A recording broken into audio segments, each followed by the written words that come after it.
મહાનગરપાલિકાનું વર્ષ 2024-25 માટેનું draft budget આજરોજ મહાનગરપાલિકા કમિશનર શાલિની અગ્રવાલે રજૂ કર્યું હતું. સ્વચ્છતામાં નંબર 1 સિટી બન્યા બાદ હવે સુરત શહેરના વિકાસ માટે પાલિકાએ કમર કસી છે.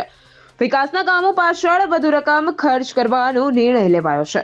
ચાલુ વર્ષમાં ₹4,000 કરોડથી વધુની રકમ વિકાસ કાર્યો પાછળ કરવામાં આવશે. લોકસભાની ચૂંટણીનું વર્ષ હોવાથી શહેરીજનોને ફીલ ગુડનો અહેસાસ થાય અને વેરાનો બોજ ના વધે છતાં મહાકાય પ્રોજેક્ટ માટે જરૂરી વ્યવસ્થા 475 ચોરસ કિમીના વિસ્તારમાં પ્રાથમિક સુવિધા અને મનપાને ચલાવવા માટે હજારો કર્મચારીઓના મહેકમ ખર્ચની વ્યવસ્થા વચ્ચે બેલેન્સ કરી મનપા કમિશનર શાલિની અગ્રવાલ તેમજ તેમની ટીમ સુરતના અધિકારીઓ સતત 3-4 દિવસ રાત ઉજાગરા કરી તૈયાર કરેલ વર્ષ 2024-25ના ડ્રાફ્ટ બજેટનો મુદ્દો તેમજ વર્ષ 2023-24નું રિવાઇઝ બજેટ મનપા કમિશનરે જાહેર કર્યું છે. સુરત મહાનગરપાલિકા કમિશનરે વર્ષ 2024-25 માટે 8,718 કરોડનું ડ્રાફ્ટ બજેટ રજૂ કર્યું છે. પાલિકાએ સુરત શહેરના વિકાસ કાર્યો માટે અધધ ₹4,121 કરોડની જોગવાઈ કરી છે. કમિશનરને જાહેર કર્યું કે આ વર્ષે પહેલી વખત સુરત મહાનગરપાલિકાની રેવન્યુ આવક 5,000 કરોડને પાર કરશે. જેમાં રાહતની વાત એ છે કે શહેરીજનો વેરાનો બોજો વધારવામાં આવ્યો નથી. આજે સુરત મહાનગરપાલિકાનું વર્ષ 2023-24નું રિવાઇઝડ બજેટ અને વર્ષ 2024-25નું ડ્રાફ્ટ બજેટ રજૂ કરવામાં આવ્યું છે. અમૃતકાલનું બજેટ રજૂ કરવામાં આવ્યું છે.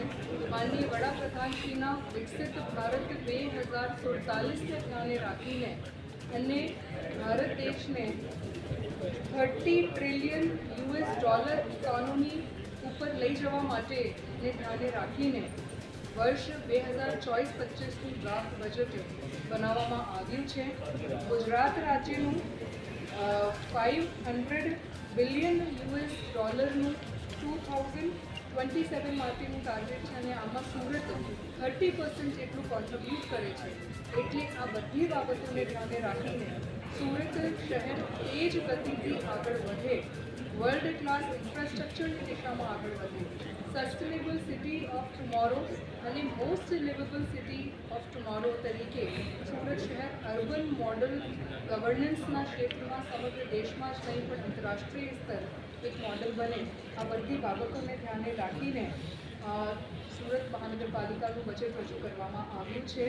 આમાં 8,718 કરોડનું વર્ષ 24-25નું ડ્રાફ્ટ બજેટનું કદ છે.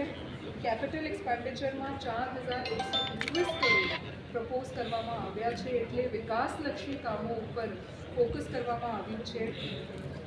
વિના કર દર વધારાનું બજેટ રજૂ કરવામાં આવ્યું છે. એનું મતલબ છે કે સમગ્ર બજેટ વિકાસલક્ષી, સર્વસમાવેશક વિકાસલક્ષી અને સર્વવ્યાપી વિકાસલક્ષી બજેટ રજૂ કરવામાં આવી રહ્યું છે. ઇન્કમ ઉપર ફોકસ કરવામાં આવી રહ્યું છે અને આત્મનિર્ભરતા ઉપર ફોકસ કરવામાં આવી રહ્યું છે. એટલે 5,025 કરોડનું રેવન્યુ ઇન્કમ સુરત મહાનગરપાલિકા મેળવે આ દિશામાં આ બજેટ રજૂ કરવામાં આવ્યું છે. Physical infrastructure, social infrastructure, human development ઇન્ડેક્સના સાથે સાથે એન્વાયરમેન્ટલ સસ્ટેનેબિલિટી ઉપર પણ ફોકસ થાય એ પ્રકારના કામોનો સમાવેશ કરવામાં આવ્યો છે અને સમાજના દરેક વર્ગના લોકોને આવરી લેવાતું બજેટ છે. આમાં મહિલાઓ, બાળકો, સિનિયર સિટીઝન્સ, શહેરી ગરીબો, દિવ્યાંગો અને બીજા તમામ વર્ગના લોકોના સર્વાંગી વિકાસ માટેનું આ બજેટ છે. પરફોર્મન્સ પણ બજેટના સાથે સાથે ડિલિવર થાય આ દિશામાં પણ એક નવું ઇનિશિયેટિવ આ બજેટમાં લેવામાં આવ્યું છે.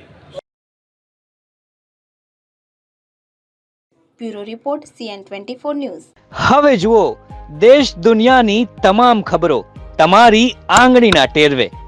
ઉઠાવો મોબાઈલ અને Google Play Store પરથી ડાઉનલોડ કરો અમારી CN24 ન્યૂઝ મોબાઈલ એપ.